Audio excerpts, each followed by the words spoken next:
Hello, hello, good morning, good afternoon, good evening, good night, good times, whatever time it is and wherever you are listening. Join with me, as always, Mr. Chris Cute. Wow, hey, how are you? Hi, Chris. Hi, how are you? Oh, good, I'm good. And, hopefully he is as well, it's Jamie Page. How y'all doing? Mr. Personality, I love Jamie. This hi. Honestly, it's like the Tales Glad of 100 Acre Wood. Oh, God. Talking of which, that must make our guest tonight, that must make you Tigger, Andy. Right. It's bloody good to be here, mate. It is. It's going to be one of those crazy shows. Pretty sure, actually, anyone that's listened to more than a couple of episodes will realise if Andy's on, it's going to be weird. Which is good, because, I mean, This we're all kind of weird. happens. It's Absolutely. nobody's fault. But you know what? I think that's a good thing, because sometimes we get too all kind of bogged down in the serious and the boring, and we just forget ourselves. And then Andy comes along and it's like, there is a lighter side of life. Did you know there's a rainbow? That should be a song. And Andy is a rainbow. It's just that, like a really good one. You know, when it's been tipping it down with rain, you're feeling a bit blue, and then you go outside afterwards, and there's this awesome... That is you, Andy. You are the metaphorical awesome rainbow of stuff. I like it. That's way better than what I'm usually God, I called. feel sick. I don't know if I can go with that, but okay. All right. Genuinely, I think that's a thing. No. You know, Well, hey, Richard, hey, I'm not gonna, like I said, Master, I'm not gonna argue. I'm a big believer. It's easy to be miserable. It's easy to be rude. It's easy to just cheat the system. It's harder to have manners and be polite and nice and jolly, and that's Andy. You're quite right, my friend, and I'm so sorry for any inconvenience I may have caused you in the past. That was tough. That was hard. That was freaking Group hard. hug. Come on, guys. Gathering. That was hard. Bring it in. The cops always wonder what you're up to if you're standing on the street corner hugging each other. You know. Wow, that is difficult. You're right, Richard. Okay, I'll give it to you. No. Anyway, shall we crack on? We've kind of broken the ice, smashed it to pieces, and thawed it out a bit. So. As always, tonight's show is brought to you in part by Yorkshire Grit, the Woodturners Abrasive Paste, our good friend Chad at Mancrafting, Pam from Highland Boxes, and Steve Neelan of Harneal Media, who does all the internet-y stuff and what have you. If you want to go and find out about the sponsors, and honestly, 100% suggest you do, because they're great people, they're great products, they're all part of the community as well, then head on over to the website, makersinternationalpodcast.com/sponsors. And Jamie, did we ever get to the bottom of what that thing... I kind of put you on the spot here. I make no apology for that. But was it the Weebly shop email thing? I got a weird email saying that we'd set up this shop, and I knew nothing about it. I haven't messaged Steve yet, unfortunately, so that's on me. If Steve's out in the chat, I'll send you a message a bit later on. But no, that's on me. I haven't messaged Steve yet. Okay. So there we may or may not have some kind of shop e-commerce-y. We've got no idea, because that's the internet to us. We literally have no idea. And trust me, if you find it, we have nothing to sell. So congratulations on finding nothing. Oh, Steve's out in the chat. He said, "Don't worry about it." Oh, okay. Thanks, Steve. Excellent. There we go. So we're still none the wiser, but at least it's all good. As long as I can sleep, tonight, Steve, we're good. Absolutely. It's fine. It's kind of like this Awesome. podcast, man. Otherwise, I don't want somebody walking up to my house and going, "Here's the title for this bitch," and I move out. It's like, as long as you haven't sold my home from under, we're good. It was just, I literally randomly got an email from something saying, "Congratulations, you've set up this shop," and it got my podcast email address on it, and I was like, "What? Anyone know about this?" Well, hey, congratulations either way, Richard. I'll drink to that. Congratulations, Absolutely. Richard. Happy New Year, by the way. Dude, it's halfway through February. Like, what, 6 weeks into the year now? And I see you every week. But yeah. And you got to chat with him. Andy, I'm sorry. Put the train back on the tracks, Ben. Does that irritate you? We're talking today, boys, about a lot. We're talking a lot. Well, this can get kind of heady, and that's why we have Andy here, because Andy's always good about digging down deep and making people think about stuff. We're talking about what creative people do when they can't create. What do you do with that headspace? What do you do with the time? And it's a matter of it could be for anything. I mean, guys, we've all been there at some point in time. I mean, if it was just a short period, it could be, maybe you're on a long trip away from the home and you're not allowed to get into your space and do the thing that gives you, the most pleasure. Or maybe you got hurt and you're unable to do it because of an injury. Maybe just life got in the way and, you haven't had that release. I mean, what do creative people do when they can't create? And if you don't mind, I'll start this off and just say, and maybe Andy can relate to this, and I don't want to get too far down this because this can get kind of deep, but for me, it's all about meditation. And meditation for me and for anyone else, I guess, is just a simple term used to finding one's own inner peace. It's a matter of finding, what you're happy with. And in short, there are meditations that are like short meditations for me. It could be a walk in the woods. It could be an early morning standing out in the snow, looking at the sky, 15, 20 minute short peace of mind things that we give ourselves. But when you take away something that you spend a lot of time doing, we tend to try to fill that gap with a longer period of time thing that we can occupy ourselves with. Because if you take this away and you leave me with nothing, well, sure, I can still do the 15, 20 minute thing, but I need that, that longer thing that helps me kind of groove. I mean, and Andy, you can take it from there. I don't know. I mean, that's kind of how I look at creativity and meditation and finding an adverse source to what we're normally used to. Mm-hmm. Yeah, to me, there's a bazillion ways of phrasing it, but there's a couple of psychiatrists out in California that have a couple of books about a thing that they have termed the flow state, and basically it is dropping into a different level of perception and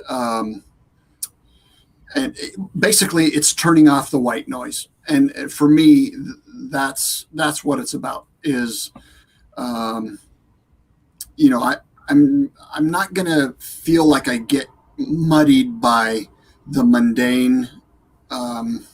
We all have the mud of the mundane lives that we have to live. We get that on our boots, right?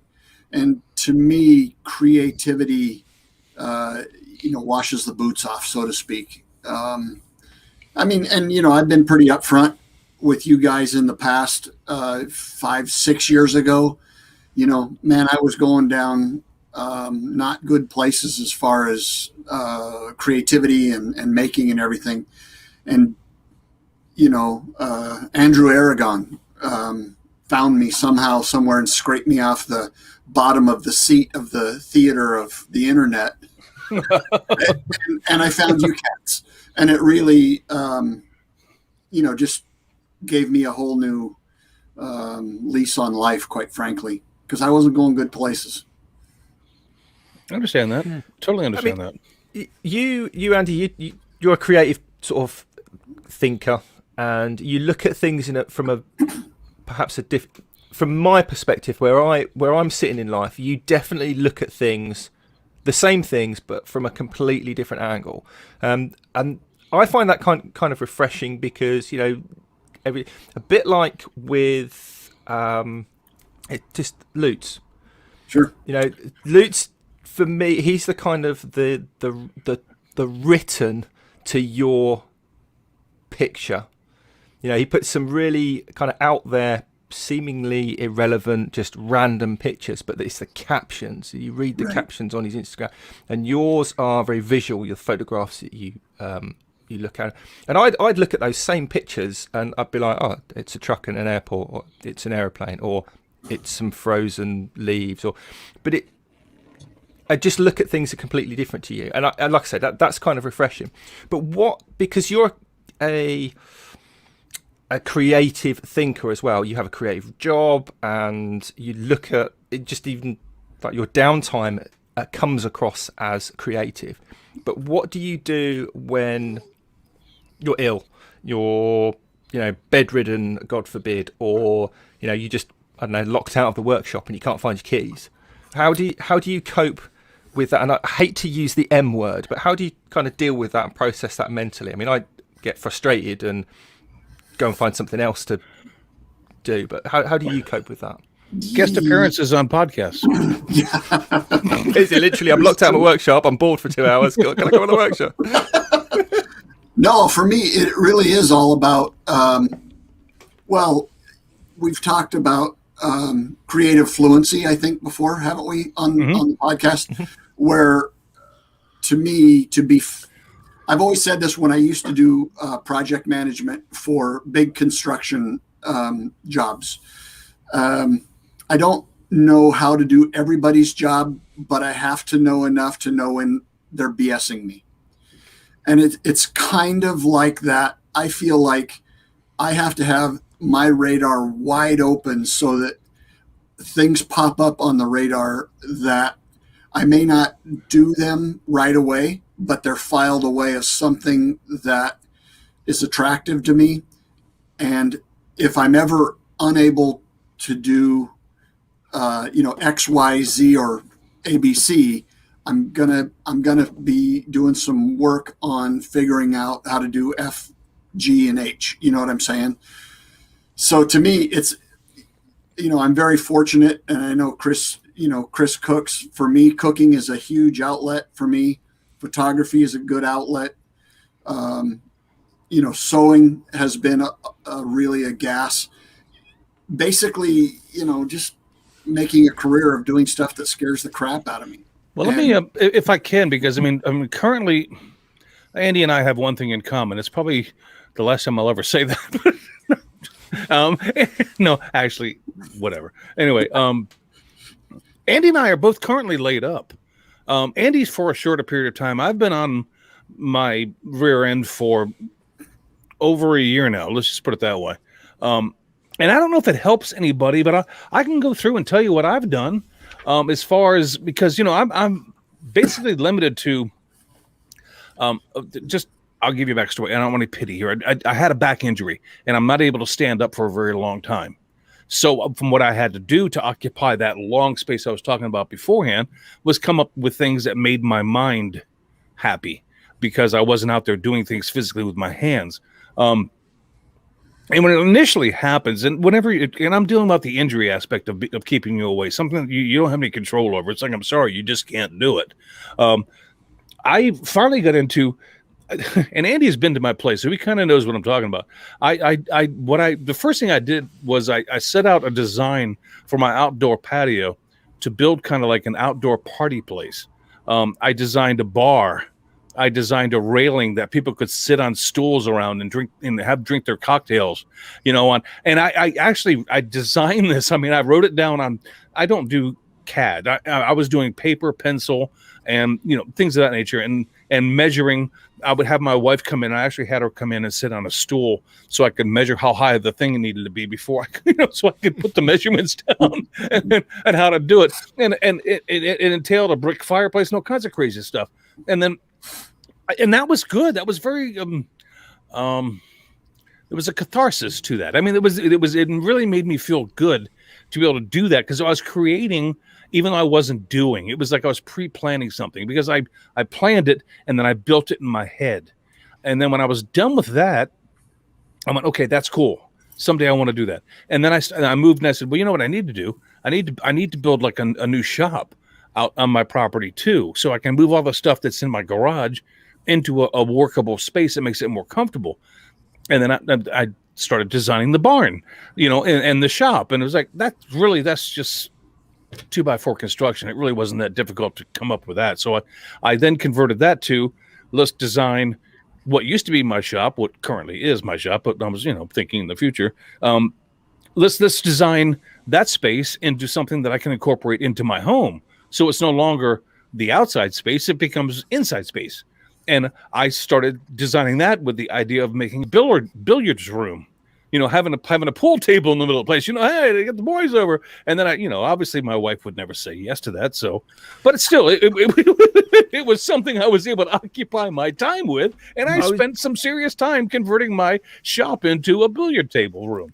I was just going to ask, was that kind of a bit of sort of a fantasy building, or was that like, actually, this has got a bit of mileage and maybe it might happen? Or no, but I think it was all pretty much because finances come into this, and so you have to have the money to do that kind of stuff. And, and I could probably do the patio, Richard, but I mean, the barn and the inside thing, probably, or I could just do the inside thing and not have a shop. I mean, I could do one out of the three, but I couldn't do all three at once. So it was fantasy. It was just more, but I wanted to do it, and I wanted to sit down and detail how it would look, and it was just kind of pre-planning.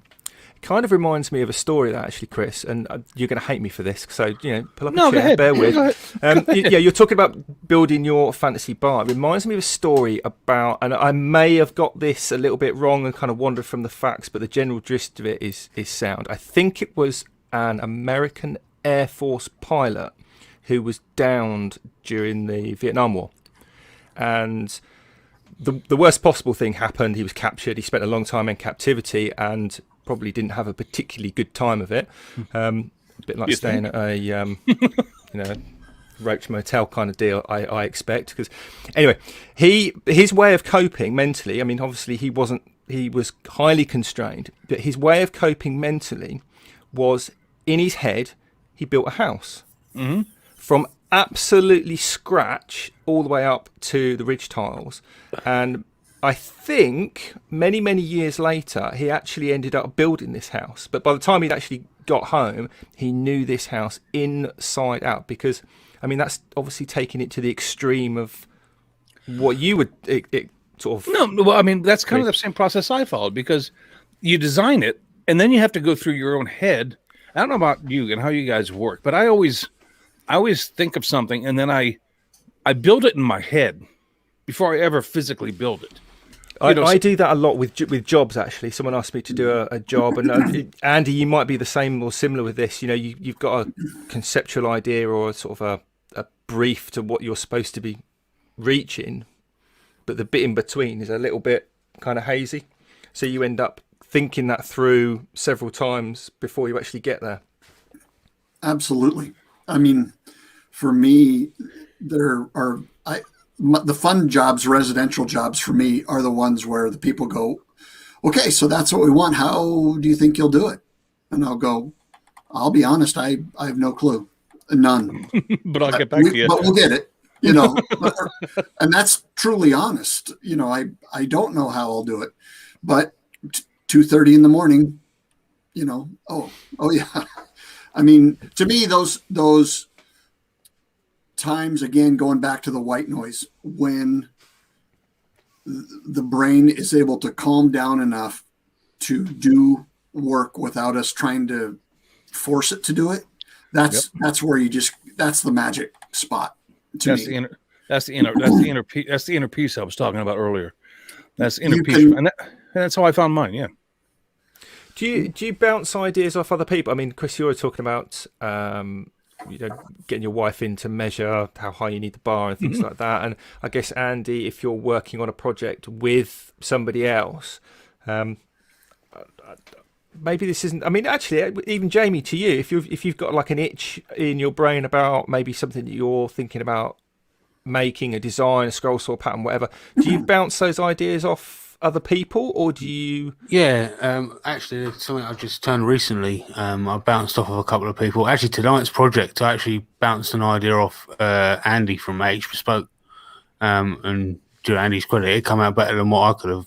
I probably may have picked a different color or whatever, but thanks to Andy, it came out the color it did. In my opinion, it turned out awesome. So yeah, I tend to, when we're out walking the dog. And actually, Andy, you might appreciate this as well. I mean, I don't know if you walk Fiona, just the two of you, but 9 times out of 10, Kat and I will take the dog out. And that, for me, is a chance to kind of pull myself away from what I'm working on and what I'm thinking, and bounce ideas backwards and forwards. actually the reason this topic kind of came about, and I take no credit for it whatsoever, just because if it's a train wreck, I don't want it being my fault. At the end of last year, I took the conscious decision that I would kind of finish the year early, enjoy Christmas as best we could, and then go back fresh in the new year.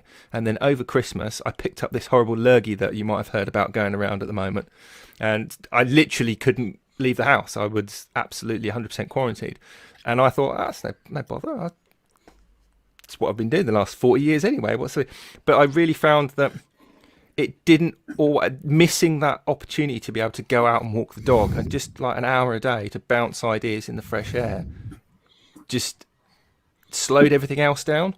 Do you find that walking the dog is a good escape for you, Andy, or even Chris? You at least have a dog. Andy first, because Andy's famous for doing that early in the morning. Yeah, I mean, I won't apologize or hide behind it, but for me, it's flat out meditation. I mean, I'm not listening to a podcast. I'm not listening to the news. I'm with intent trying not to think. And this comes from years ago of learning how to do, seated real meditation of kind of in the stock market in the UK. Do you guys have, like, if you watch it, they have a little scroller that goes across the bottom of the screen that has every stock price on it? Oh, yeah. To me, it's this exact same way with your thoughts. So the more you try to empty everything out, thoughts, they're like, they come across and go, hey, pay attention to me. I'm super important, or you should worry about me. And to me, it's just this habit of just helping them along and pushing them aside. And, and just to me, the moment that you can go, God dang, it's good to be alive today, to be vertical, to be drawn air, and to watch one more sunrise.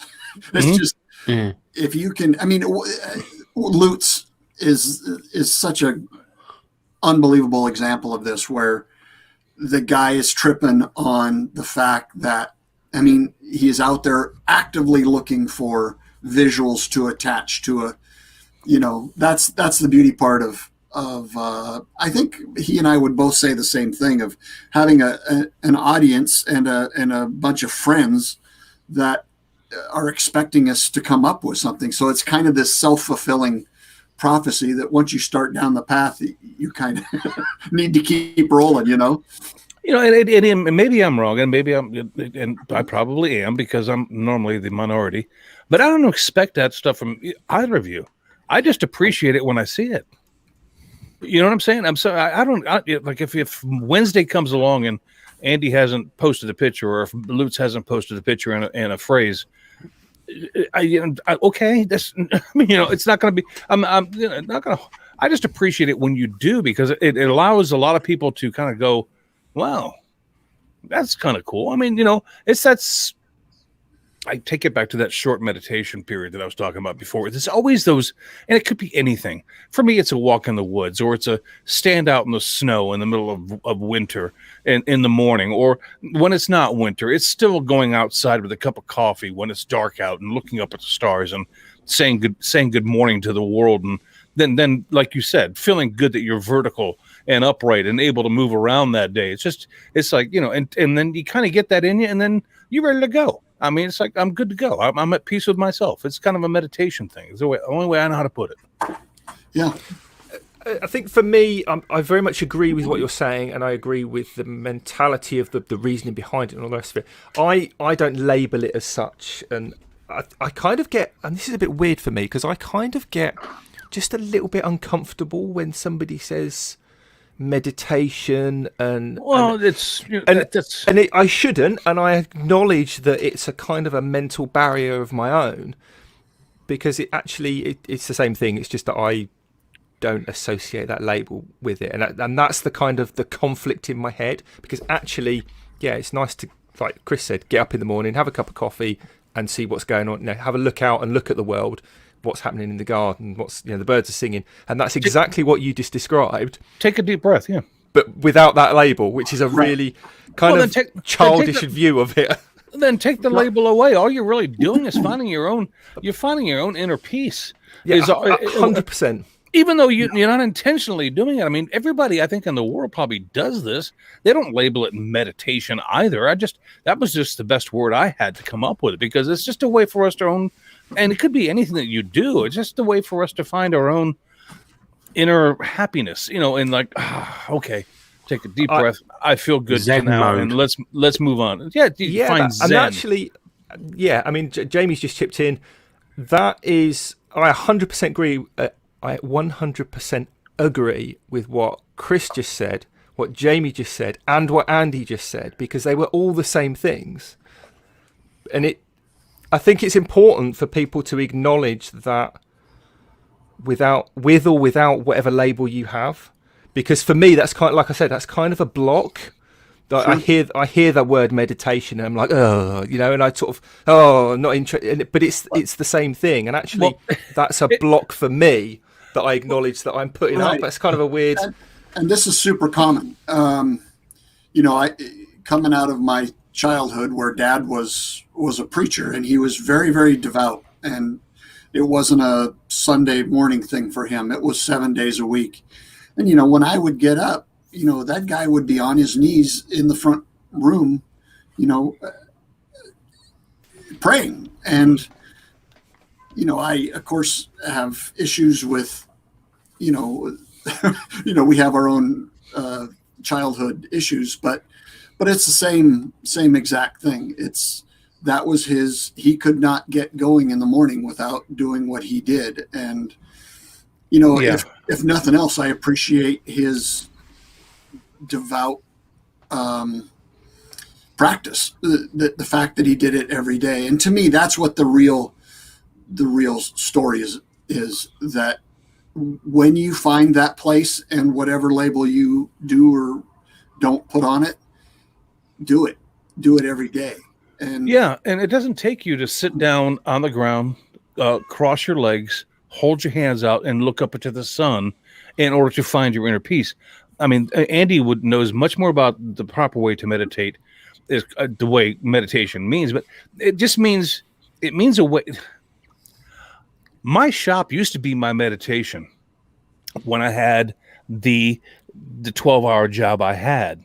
I would leave the 12-hour job, and then when I had time, my shop became my meditation. It was just a matter of a time where you could clear your head and get rid of, like what Andy said, titled the white noise. Get rid of the white noise and just find some happiness, inner peace, if nothing else. So just doing what you want to do that day and starting it out on that foot. And you end up with, and 9 times out of 10, you end up having a pretty good day.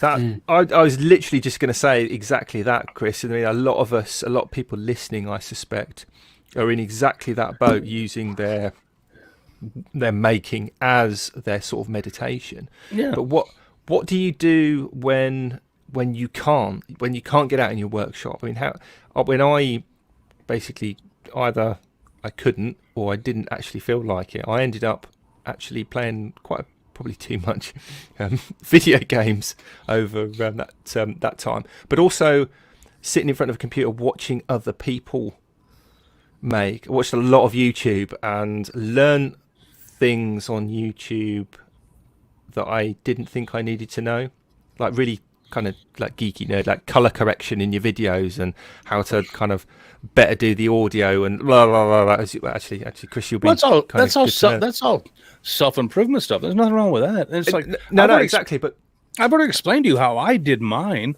and because I went from there, I went into as we talked about. God, Jamie just reminded us how long ago it was that Franco and Andy were on with us, and it probably may even go beyond this. But I mean, way back in the episodes, I talked to you guys about how I turned my mind onto building a hobby that I had left way far behind, and that was building those model rockets that I used to fly with my son.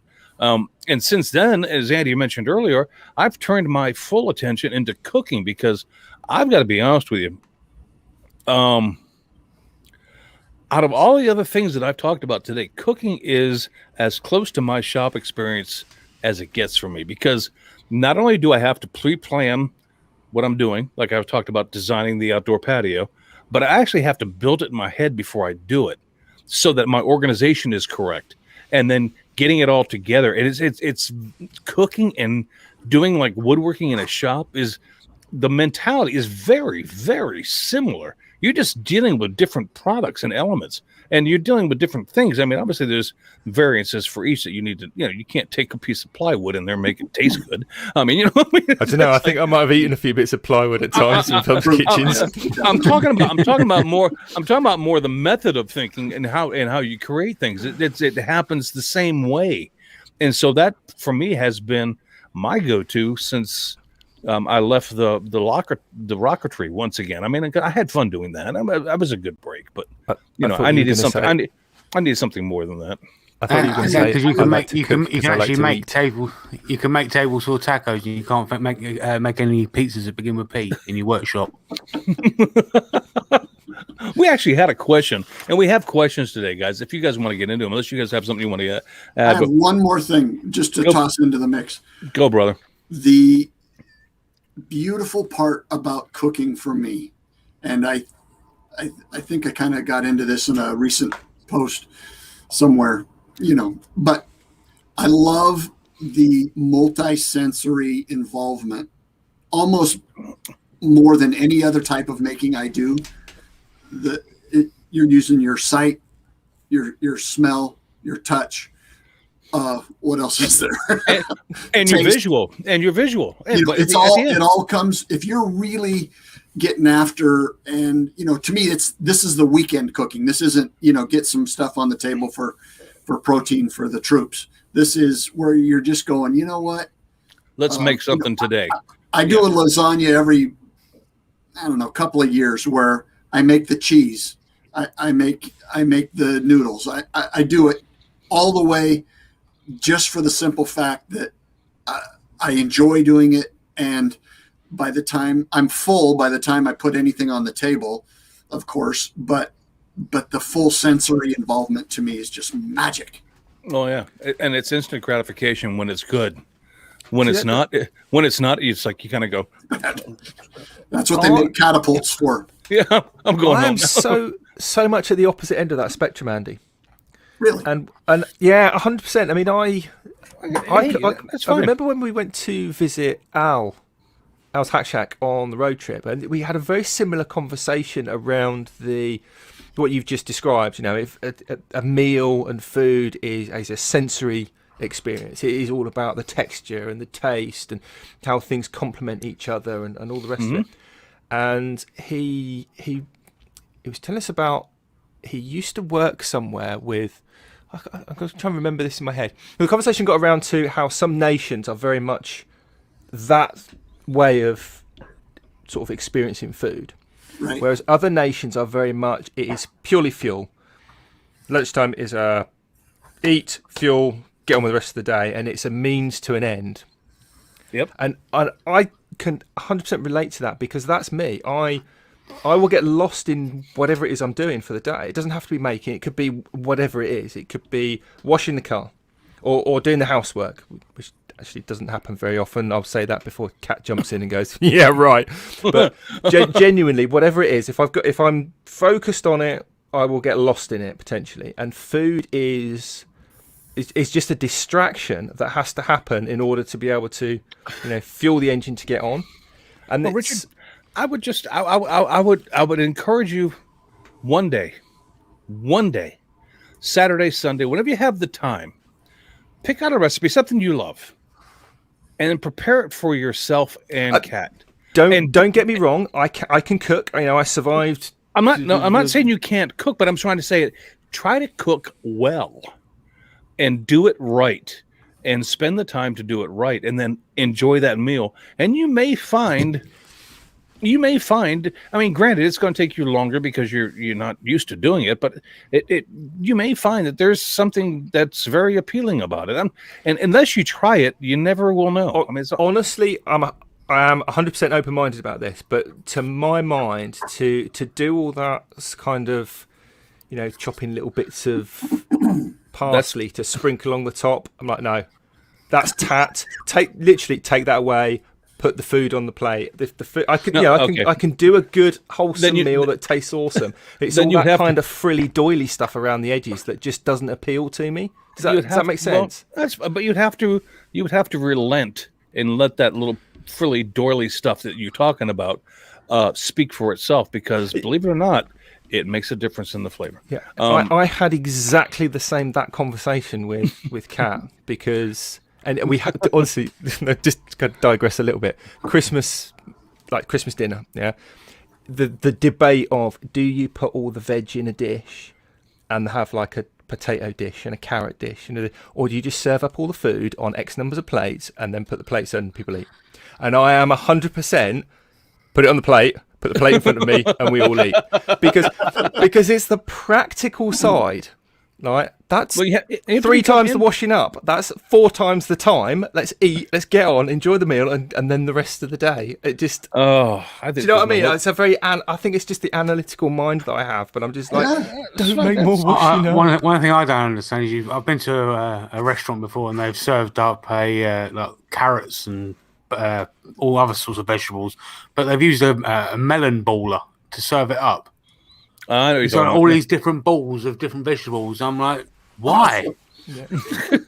Also, the other side of that is if you put, you say, can you pass the potatoes, and they're down, and everything's doing like 4 trips up and down the table. By the time you actually get to eat it, it's stone cold, and it's like, I might as well have not bothered. I might have had a cheese sandwich, and it just, it's that one thing. Sorry, that's fine. That's fine.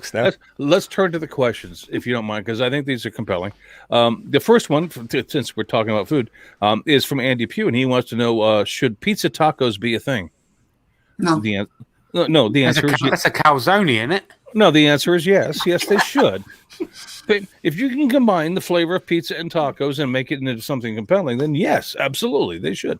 All right. So, getting off the food, Andy says. Birkey says no. What an ass. I'd be interested to hear the tangents.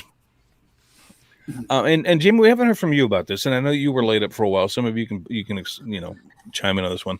I'd be interested to hear the tangents and creativity you've all taken as a result of injury, working life, and blah blah. I mean, what have you done? And I know you were laid up, Jamie, with an ankle injury for quite some time. So, what kind of tangents did that lead you into? I mean, and remember, this is a PG show, all right? So Chris knows too well that.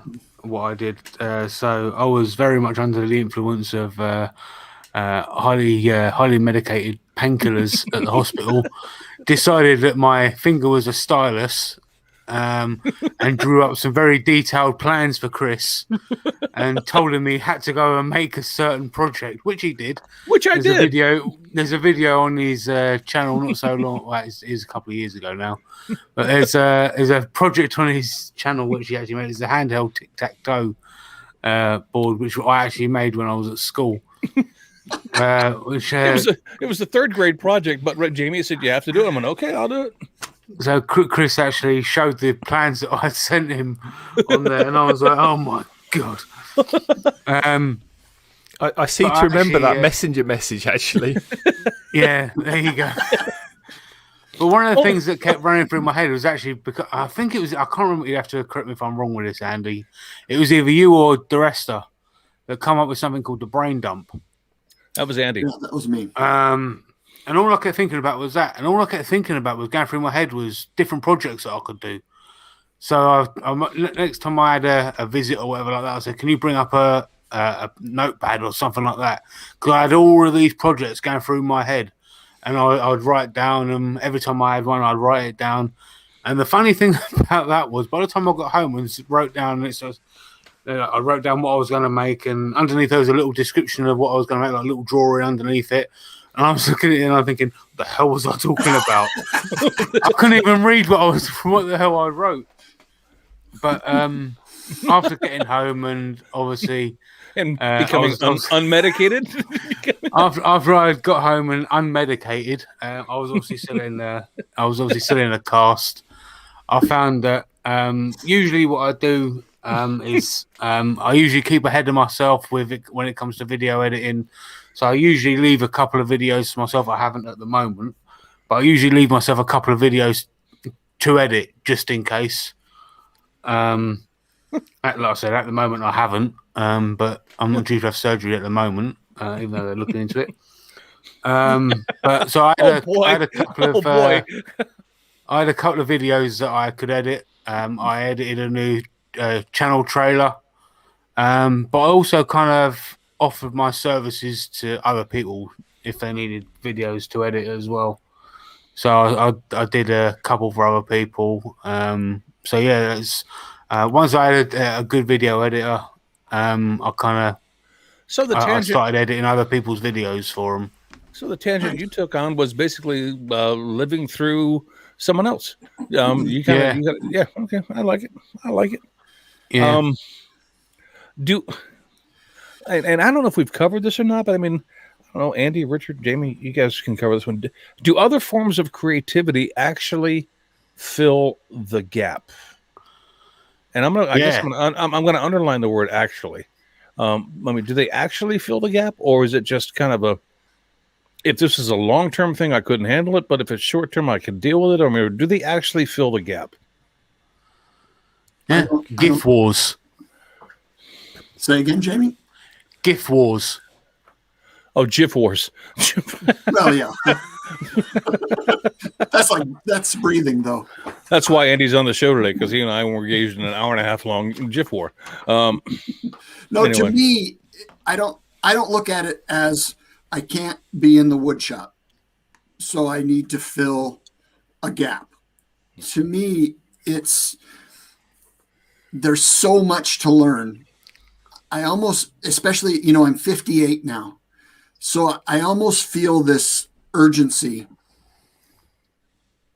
that it's good for me to be not doing what I am quote unquote good at, and to focus on something that requires my massive attention to be base level at it. You know what I mean?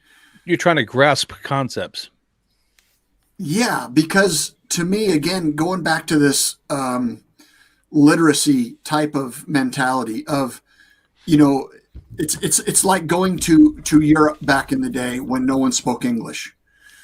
Every time you crossed a border, you had to learn to communicate in a different language.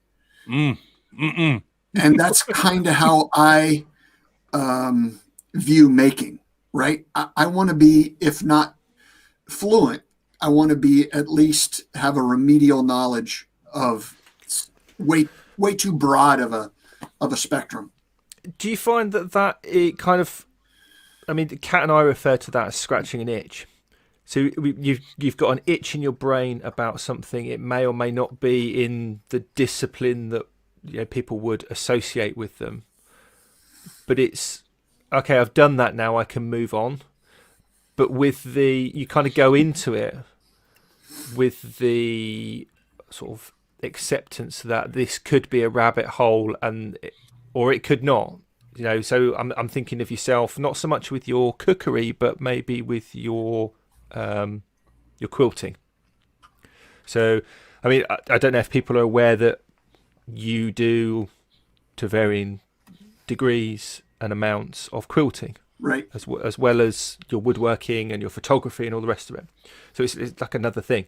So you might be like, oh, actually, I need to make a table. You just get, for whatever reason, you just get this. I want to make a table runner because you've got, say, inspiration. I'm completely making this up as I go along. Right. Inspiration from a church that you went to look at a job for, didn't get the job, but saw something, and it's just kind of been filtering into your brain. You're like, right, it's going to be a table runner, and I'm going to quilt it. And you go into that thinking, this could just be a single thing that I'm going to do, but you do all the soaking up of the information and the learning about this, that, and the other, and then you do it, and you're like, oh, that's done now. Now you can move on. You kind of like, it's a release and a relief because it's done. I can move on, and next week it could be something in metal, or next week it could be more photography or whatever. Do you find that with lots of things, or do you just kind of move on one to the next to the next? No, to me, it's, to use the term quilt. It's the stitching together of 1,000 different skill sets, because um, each one of those connections that you make when you learn something new uh, gives you. It's to me, it's like having an obscure tool in your shop. You probably don't use it, but once a year. But when you do, it bails you out of a bad situation, right? Yeah. To me, it's the exact same mentality. You're building a toolbox of skill. That's to me, you can't go wrong doing that. You can go wrong getting so pegged into a single problem solving. Well, I call it running home to mama. What's worked for you in the past, you always go to that. To me, I'm always trying to go away from that, because that makes that library bigger and bigger. It's a matter of, and forgive me, Richard, but it's a matter of, like, people would say that creative writers hit writer's block, and it's time for the writer to get up away from the typewriter or the computer, where they are, and to go do something else and come back and revisit this to get the juices flowing again. This is kind of just gone in my head and I wonder how many people will get this. Can you think of something you did I can directly relate this to so many things at school, so many instances where you're sat in a classroom and like aged, I don't know, 12, 9, 15, whenever it was, even left school, and your boss made you go to this stupid seminar about some rubbish that you like. That's got nothing to do with my job, no interest at all, just go away and let me do my job kind of a moment. And I had so many of those, and then all of a sudden, completely out of the blue, you just smacked in the face with something totally irrelevant. And you're like, hang on a minute, that's now, I can remember doing this when I was 12, or I remember that stupid course that my boss made me go on, and now becomes relevant. And you've done a typical Birkey there, Andy. You've summed it up with that one tool that you never use, and you just think, why have I even got this at the bottom of the drawer? And then you pull it out and go, ta-da, and away you go. And I literally wonder how many people just go, oh yeah, actually. That pretty much answers Karam's, because Karam actually had questions for us today. And his first one was, do you think it's important to completely switch off during your downtime, or do you think it's better to switch to doing something else? And the answer to that is obviously no, don't switch off, because switching off will just frustrate you. It will cause the word, I would say, look, we all get frustrated. It's that writer's block thing I was just talking about, where you have to walk away from something, but you really, I don't know, and this, I guess I'm only speaking for myself, but at that point in time, I need to switch on to something else. I mean, because you can't just live out in nothingness. I mean, you've got to go from one thing to another. I mean, even if you have to spend the time to do nothing, then fine. I mean, take the time it takes to heal yourself, and then come back to whatever it is you want to do, as opposed to something you feel you have to do. Now, obviously, that has nothing to do with if somebody is paying your paycheck and they expect something on Friday at 4 p.m. But I mean, I don't know. Do you guys think it's important to completely switch off during downtime, or do you think it's better to switch to doing something else? I think it really depends on what you're switching off from and what you're trying to switch back on to. I would go on, Andy. My take on that is, I visualize it as a battery. I have some nice lithium-ion batteries of creativity in my head, and there are times when, let's just say the last church job I did, doing this heavy-duty Gothic geometry with trammel points and crazy stuff that you're doing for 8-10 hours a day. And by the time you're done with that, yeah, you're damn right, I'm switching off. I'm done. And, but to me, there's this recharging, and it doesn't take long where, I need to recharge and then I'm back again. But, so yeah, I would say I'm very much more of a sprinter than a marathoner as far as that goes. But even if I'm not, running, I'm thinking. So I'm kind of glad Andy just said that, because I've got a quote on my workbench that Andy wrote. Right, What is it? and it says, "Don't stop, do work." Yeah. What kind of a moron said that? I think.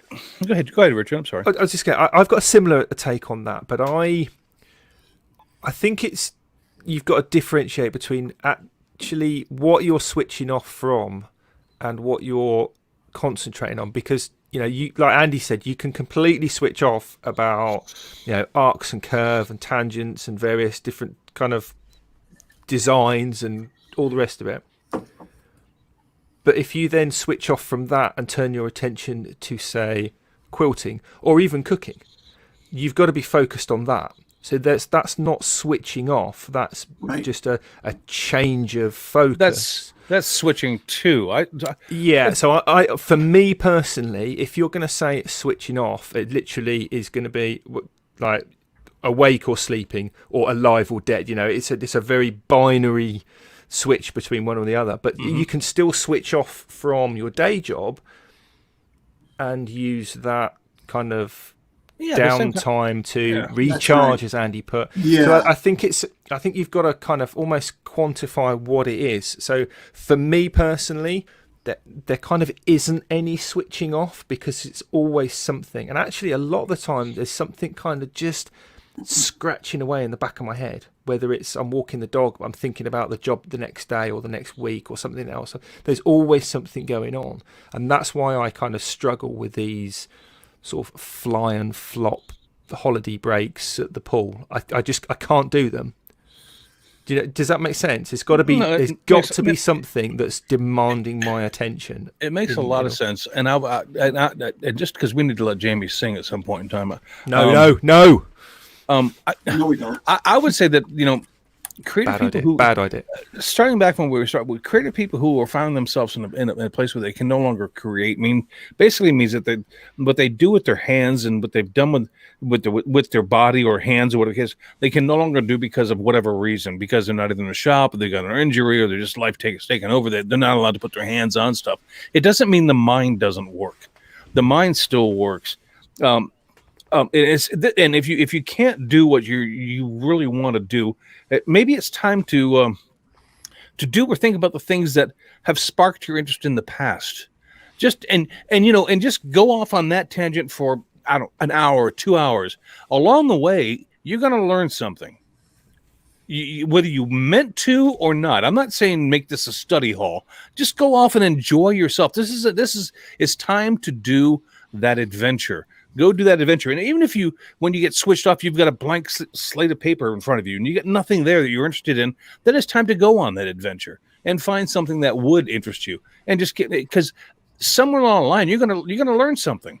And you can always take what you learn and incorporate it into what you really like to do when you're able to do it again. So I don't know how to wrap it up any better than that. And I 100% did not expect tonight's show to go down that sort of mental, spiritual kind of whatever label you want to put on it. But I honestly didn't expect it to go that way. I don't know why, because Andy's with us, and Andy's got a really good knack of explaining things to me in that kind of sense.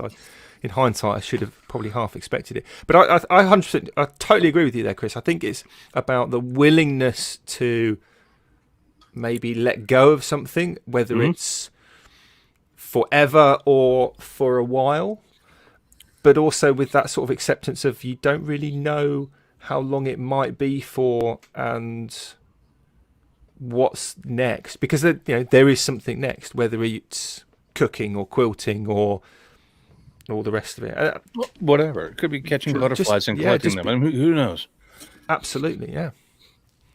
That's kind of a weird. All right, Jamie. But I like the idea of, I use the thing. Yes, I switch off, and I think, Richard, your take on that is absolutely right. That's not the correct wording to use. I switch to something else, and that's enough of a offness. It's not off. It never is off. But It's just switched to something Gorman. different. right. And It'll allow I'll it. be honest, this last big church job, I played the living daylights out of Zelda Breath of the Wild video game. It's an open world game and very engaging. And I could totally disconnect. I'm still problem solving. I'm still exploring. I'm doing all that stuff virtually. And, I've never played a video game in my life until that.